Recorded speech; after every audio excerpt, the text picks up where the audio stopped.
নমস্কার বন্ধুরা, রিঙ্কু কিচেনে আপনাদেরকে স্বাগত জানাই। চলে এসেছি আজ আমি নতুন একটা রেসিপি নিয়ে। আজকের রেসিপি হচ্ছে আইসক্রিম।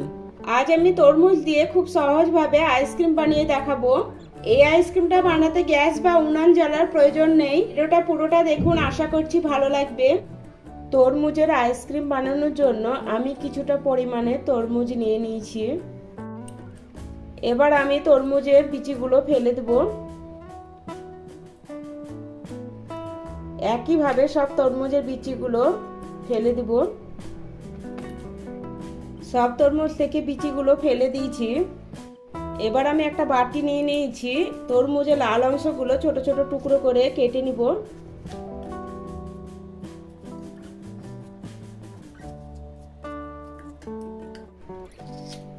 সব তরমুজের লাল অংশটা ছোট ছোট টুকরো করে কেটে নিয়েছি। এবার একটা মিক্সি জারে তরমুজের টুকরোগুলো নিয়ে নিচ্ছি। এই আইসক্রিমটা বানাতে গ্যাস বা উনান জ্বালার প্রয়োজন হয় না। সব তরমুজটা নিয়ে নিয়েছি। এবার আমি পেস্ট বানিয়ে তরমুজের জুসটা বার করে নিব। তরমুজের জুসটা বার করে নিয়েছি। এবার আমি জুসটা ছেঁকে নিব। তার জন্য একটা বাটি নিয়েছি, বাটির উপর ছাঁকনি নিয়ে নিয়েছি। এবার জুসটা ছেঁকে নিব। জুসটা এভাবে ছেঁকে নিলে যে দু একটা বিচি থেকে যায় সেটা ছাঁকনির উপরে চলে আসে। এবার আমি বাকি জুসটা একটা চামচের সাহায্যে এভাবে চেপে চেপে বের করে নিব। এই আইসক্রিমটা বানানো খুবই সহজ, যে কেউ বানিয়ে নিতে পারেন।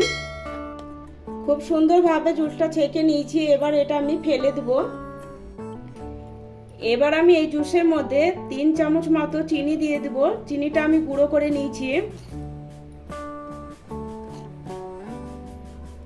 এবার এই জুসের সাথে চিনির গুঁড়োটা খুব ভালোভাবে মিশিয়ে নিব। আপনারা প্রথমে তরমুজটা চেক করে নেবেন, তরমুজটা কেমন মিষ্টি আছে সেই অনুপাতে চিনিটা ব্যবহার করবেন। তরমুজটা মিষ্টি আছে, তার জন্য আমি 3 চামচ মতো চিনি ব্যবহার করলাম। কালারের জন্য অল্প একটু ফুড কালার ব্যবহার করতে পারেন, কিন্তু আমি ফুড কালার ব্যবহার করছি না, কারণ তরমুজটা লাল ছিল, দেখেই বুঝতে পারছেন। চিনির গুঁড়োটা জুসের সাথে খুব ভালোভাবে মিশিয়ে নিলাম। আইসক্রিমটা সেট করার জন্য আমি এখানে একটা আইসক্রিমের ট্রে নিয়ে নিয়েছি। এবারে এই আইসক্রিমের ট্রের মধ্যে অল্প অল্প করে জুসটা ঢেলে দিব।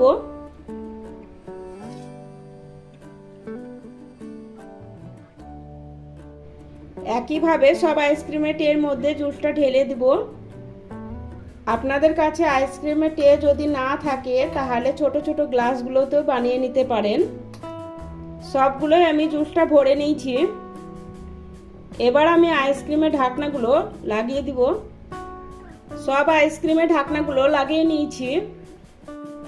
এবার আমি আইসক্রিমের ট্রেটা ফ্রিজে ওভারনাইটের জন্য রেখে দিব।